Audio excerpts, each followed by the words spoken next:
Our speaker this hour is a man whom I appreciate very much and have appreciated for some time very, very much. Rick Kelly was born in Akron, Ohio, and has also lived in Tennessee, Illinois, Michigan, Pennsylvania, West Virginia, and Kentucky. He graduated in 1995 from Lincoln High School in Shinston, West Virginia, and from the West Virginia School of Preaching in 2004. In 1997, Rick married his high school sweetheart, the former Samantha Emerson. The couple have 6 children: Christian, age 17, Hannah, age 15, Noah, age 12, Emma, age 11, Evan, age 9, and Leah, age 7. Rick has been preaching since November of 2000. While in school, he served the Proctor Church of Christ in Proctor, West Virginia. He worked with the Prestonburg Church in Kentucky from 2004 to 2014, when he moved to his present work with the Massillon Church of Christ in Massillon, Ohio. Since 2014, Rick has been a columnist for Forthright magazine, forthright.net. Rick enjoys spending time with family, hiking, reading, writing, and playing and writing music. I want to show you this yellow piece of paper. These are my notes on Psalm 63 that Rick is intended to cover. Because at 12:10, I got to my office today and saw a Facebook message that said, 2 of my children and my wife are sick. I might not be able to come.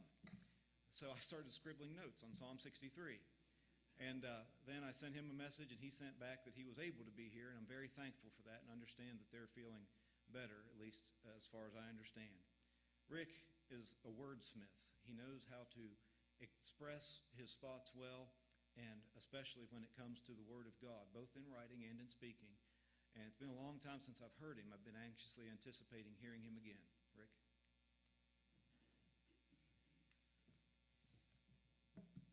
I just did that to Andy to make him sweat. I got a new phone on Saturday, and I lost many of my contacts in the transfer, and Andy's happened to be one of them. So all I had left was to send him a Facebook message after my wife had been sick for about 3 hours straight this morning, and I had 2 children that had not been feeling well, and I didn't know how it was going to go today, so it wasn't looking good. But apparently, she says I poisoned her this morning. But apparently she's feeling better, so she told me to get out, so I took off. I'm really grateful. I don't want to spend a lot of time on this, but I really am grateful to be invited, and after all of the morning that we had, I'm really thankful, especially to be able to be here with you today. And I'm really appreciative of the opportunities and the experiences and the relationships that were built here as a student at the school. Few of the students I'm thinking it's at 21 years now that the school has been here. Few of the students have had the opportunity to have what our class had, which was to have 2 different directors. Emmanuel was the director for the first year that I was here, and Denver was the director for the second year. And that was a wonderful experience to work under both of them and to learn from both of them and to see, just really to be around them. I think more than anything, the experience of a school of preaching, is to be around people who have done what you're and are doing what you intend to do. Those experiences are priceless. I have numerous spiral notebooks in my library, and I mean numerous, because we were required to keep notes, as I recall, in chapel, so we did. And I have numerous volumes of those little notebooks about this size. And they're not just skeleton outlines, because there are, but many of them are the quotes and sayings of my mentors. And they're things that I go back to and refer to, and I have great and fond memories of those things. And I'm so grateful for the opportunity, and I look back to it so many times as an anchor. I guess everybody would say of their school, well, it was the best. This school let us explore and learn and be who we were, and really tried to just, keep us centered and in our approach to the Bible. And for that, I'm most grateful. My assignment is the 63rd Psalm. I would like to begin, which you can turn to, we're going to be looking at. My lesson really has 2 basic parts to it. we're going to skim over several of the things in the psalm, and then I would like to make some practical applications about that psalm and how it works in our life and how we can make it work for us and for others. But I want to begin, before getting into the text, with a thought, an experience that I had. I'm going to tell you about a woman by the name of Sherry Dawn.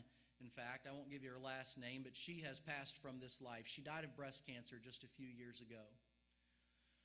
Before being diagnosed with breast cancer, some years before that, she was diagnosed with another type of cancer, and she survived that, and it went into remission. During the period of time that her first cancer was in remission, her mother, who was in her 80s at the time, fell very ill and needed constant care. The family's resources were not all that great, financially speaking, and the resources among the family members was not that great either, which is often the case. Sherry Dawn was really the only one with the time and the willingness to put this effort into her mother's end-of-life care, essentially, is what it was. So for a number of years, Sherry Dawn, who now had broken free from the clinches of this cancer, now was relegated to living a life of constantly caring for her mother, being her mother's primary caregiver. A job that she did not regret in any way or begrudge in any way, but it did sometimes get to be quite a hassle because other family members were too busy or too unconcerned, even her brother, who lived there in the same area, who couldn't be bothered to help care for his mother. So she bore that burden for herself. And as a result of that, she oftentimes would go for weeks without being able to attend at least a Sunday morning worship service. And that weighed on her conscience so heavily. And I would call her and talk to her every so often, as other people would, and it would weigh on her so heavily.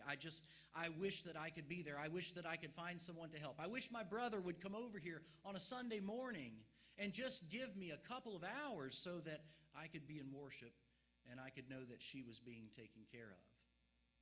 But that didn't happen very frequently during this period of time.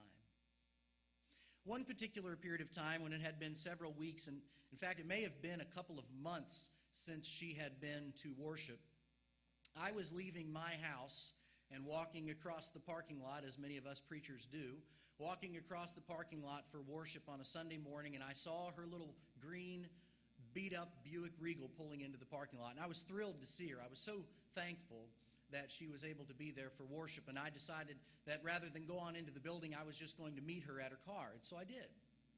And I stood just behind the driver's side door enough that she could see me when she opened the door, and when she did, she spun around and put her legs outside of the car and stepped down onto the ground and looked up at me, and tears began to flow from her eyes. And she said, "Oh, how I miss being here for worship." As I said, not long after that, her mother passed away, and then she was diagnosed with breast cancer, and then she ultimately succumbed to that. There were not many times during those years that she was able to attend worship the way that she wanted to. But it was tangible. When you would talk to her, or even on occasions like that, when she would come to the building, you could tangibly feel from her how much she missed being in worship. And that could be played out in the lives of so many people who are shut in, people who are hospitalized, people who can't come to worship for whatever reason anymore. They miss that so much. And all it takes is for us to be laid out for a few weeks and to miss that grounding element of our life, that centering element of our life in worship, to realize just how significant it really is. And how much we long for God in that experience, and how much we long for fellowship with the saints. That, I believe, is a true parallel to the circumstances behind which the 63rd Psalm was written. In fact, it's given some additional language in addition to it being the 63rd Psalm. It's given this title information, or this subtitle information is given to it, a Psalm of David when he was in the wilderness of Judah. Now, on what exact occasion that was, we don't precisely know. It could have been a number of occasions in his life. It could likely be an occasion of those 7 years where Saul at various times was in pursuit of him and he was relegated to living in the wilderness. That's a very likely case that could be. But it was certainly written under great duress. And it was written with this idea in mind of what David really wanted, what he really longed for, was to go back to that place and to once again enjoy the experience of worship and going to the place where, in that time, where God truly was. I'd like to read the entirety of the psalm with you because I'm not going to do a textual or an expository in the first part of this lesson, perusal of it. So I'd like to read it with you just so that we have it before us. He writes, "O God, thou art my God. Early will I seek thee. My soul thirsteth for thee. My flesh longeth for thee in a dry and thirsty land where no water is, to see thy power and thy glory, so as I have seen thee in the sanctuary. Because thy loving kindness is better than life, my lips shall praise thee. Thus will I bless thee while I live. I will lift up my hands in thy name. My soul shall be satisfied as with marrow and fatness, and my mouth shall praise thee with joyful lips when I remember thee upon my bed and meditate on thee in the night watches. Because thou hast been my help, therefore in the shadow of thy wings will I rejoice. My soul followeth hard after thee. Thy right hand upholdeth me. But those that seek my soul to destroy it shall go into the lower parts of the earth. They shall fall by the sword. They shall be a portion for foxes, but the king shall rejoice in God. And every one that sweareth by him shall glory. But the mouth of them that speak lies shall be stopped." I believe that you can feel tangibly when you read this psalm what David is experiencing. His longing to be in the place where God is. God gives me satisfaction. What are the things that give people satisfaction in life? There are a number of things that we could observe about life and about people, about what kinds of things supposedly bring people satisfaction. People pursue satisfaction all the time in the forms of money and food and maybe travel, hobbies, technology, sexual experiences, entertainment, power, even various types of religious experiences. People always seem to be searching for satisfaction. And all of these things are satisfying to some degree, otherwise people certainly wouldn't pursue them, and they certainly wouldn't find any enjoyment in them. But when hard times come and difficult things are on our plate, these things provide very little in the way of lasting fulfillment. When we're under duress like David was in this situation, or where we're far away from where we would like to be, we realize that there are very few things that this world has to offer